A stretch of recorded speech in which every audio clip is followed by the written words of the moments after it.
Alright guys, welcome to my channel, and today, dito muna tayo.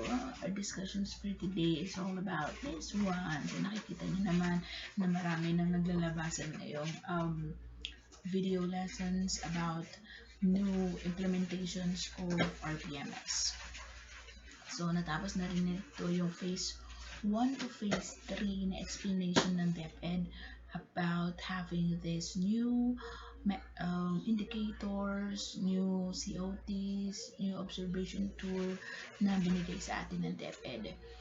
So ngayon, ang magiging title nito ay Result-Based Performance Management System or RPMS in Time of COVID-19 School Year 2020-2021. So ito ipipresent ko po yung magiging actual na attachment na po natin in layout. Kung gusto niyo po makuha yung layout na ito, just send me your email sa messenger box. Sa comment box ng aking YouTube channel dito sa video na ito. Ayan, ang aming principal po ay ayan, shoutout po kay ma'am. So sa karawan natin, same pa rin naman po, content, knowledge, and pedagogy. Then, objective 1 ay nakapaloob dito ang applied knowledge of content within and across the curriculum teaching area. Same pa rin po yan. Ang maganda dito kasi isa na lang yung MOV niya.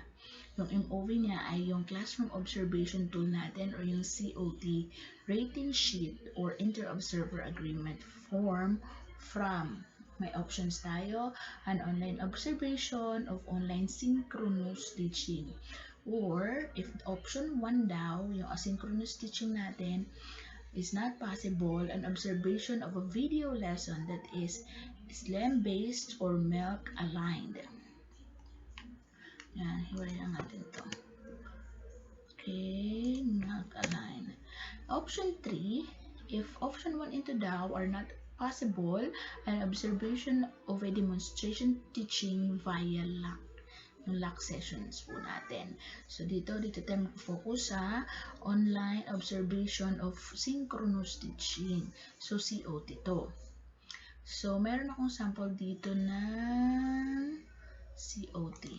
Ayan. RPMS COT natin for teacher 1 to teacher 3. So, same pa rin. Ano yung nakikita natin nung nakaraan. Pero, ang indicators kasi natin dito ay tatlo lang. Yung applied of content within and across the curriculum teaching area. So, ito yung nakapaloob na COT dito sa ating objective 1, MOB1. So, dito natin makikita yan. Yung ratings natin, 3, 4, 5, 6, 7. So, sino yung magra-rate sa atin dyan? Of course, yung ating head or kaya ating master teacher. So, meron silang manual or guidelines kung paano nila tayo i-rate dito. So, checkan lang yan nila yan. Or, meron silang nakalagay doon. Meron dito kasi, diba, na sinabing, if not possible yung 1, meron dito yung observation of a video lesson that is SLAM-based or MELC-based. So, kung meron kayong mga video lesson, katulad ko, may mga video lessons talaga ako uploaded yan sa aking YouTube channel. Ayan, pwede naman yan yung ibigay ko sa akin, mag-observe sa akin kasi nga hindi kaya ng synchronous teaching. So, mag-video lesson ako. Pero, syempre, SLAM-based pa rin yan or module-based pa rin siya. Tapos, syempre, aligned siya sa MELC. Na yan. Ito rin, same COT rin yung kanyang gagawin. Ito naman ay mayroong inter-observer agreement form. Ito naman ay kung meron kayong maraming observer. Kasi usually, meron yung head teacher nag-observe, meron naman isang master teacher. For example, sa high school kasi, nabawa ako sa TLE, meron kami head teacher, siya talaga yung nag-observe. Tapos may inter-observer kami, yung empty namin sa level namin, yung grade 7 level namin ay may empty kami doon. So, nag-observe din yan. So, meron silang agreement dito. Tapos, meron dito observation note form. So, dito maglalagay ng observation note yung mga nag-observe sa atin. Kapakipakinabang ba ito? Yes, kapakipakinabang po siya kasi dito natin makukuha yung ibang isasagot natin na pwede natin i-highlight na lang. Okay? Sa ibang mga yan. Or, sabi dito, nakalagay, COT or Inter-Observer Agreement Form. So, yung dalawang yan. Next, dito tayo, objective to agad. Ensure the positive use of ICT. Ayan, medyo exposed nyo sa ICT to facilitate the teaching and learning process. Yung MOB natin dyan is, ito any. Nakalagay dyan any. So, pwede kang pumili na kahit isa lang. Kung marami ka namang gusto gawing attachment, okay lang din naman. Any supplementary materials, pwede dito nakalagay in print or digital format made by the ratee or used in a lesson delivery that highlight positive use of ICT.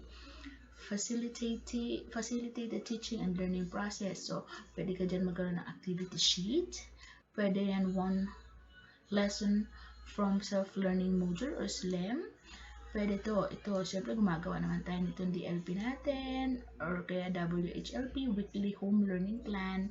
Okay, so kung yan naman, meron din kayo mga lesson exemplar or DLL, pwede nyo na yan gawing attachment. Okay, sa video lesson, audio lesson, gagawa na lang kayo ng annotation. Ano yung annotation? Na naipakita nyo yung, ito, highlight the positive use of ICT. So, i-explain nyo doon. Or kaya highlight nyo doon. Sa activity sheets, andoon yung nakitang may ICT integration. Okay? Sa amin kasi, sa aming observation, meron kaming tinatawag na observation tool. Yan, sa aming observation tool, ito lahat ay mini-measure. Okay? For example, sa instructional design namin, clearly complete, execute the design. Wait lang, dito sa bandang dulo, meron dito patungkol sa ICT. Okay? Kapag ito ay na-follow naman, nagawa naman, ay pwede na yun. Pwede na yun yung i-highlight namin para kami ay magkaroon ng attachment doon. Okay, virtual classroom. Yan, virtual classroom management. Ibig sabihin nito, nag-synchronous. Okay, merong moderator, facilitator, comment on the section box. Ano pa, technical know-how, marunong yung teacher mag-operate. Siyempre, skillful on multitasking activity. Siyempre, pag nagsisynchronous tayo, kailangan ay multitasker tayo. Ito, yung provides assistance to FB live streamer. So, sa mga ganyan, kapag nasa observation tool nyo yan, ayan, online streaming, kapag nandyan yan sa observation tool ninyo, pwede nyo nang highlightan na lang yan. Tapos, i-attach po natin dito. Next, nasa Objective 3 na po tayo. Applied a range of teaching strategies to develop critical and creative thinking as well as to higher order thinking skills. Isa lang din po yung MOB dito. Same lang din po sa Objective 2. Any supplementary material. Okay, highlighting teaching strategies to develop critical thinking as well as higher order of thinking skills. Pwede lang natin kunin yan dito. Ito naman kasi may mga familiar tayo. Again, pag nag-attach tayo niyan, magpo-provide tayo ng annotations. So, para hindi na kayo mag-provide ng annotations doon sa classroom observation tool na ibinigay sa inyo or kaya doon sa classroom observation na ibinigay sa inyo ng inyong ratee, ng inyong head teacher. Ito, Excel type siya yung binibigay ng head teacher namin. So, kung meron naman doon na nakita yung skill mo, okay, into creative teaching, yan, process modulated, ay hindi yan. Okay, utilize appropriate, and pwede yun sa, higher, yung may skills, demonstrate knowledge about the subject, ayan, sustain the interest and attention of the students throughout the lesson. Ayan, pwede natin i-highlight na lang po yung mga yan.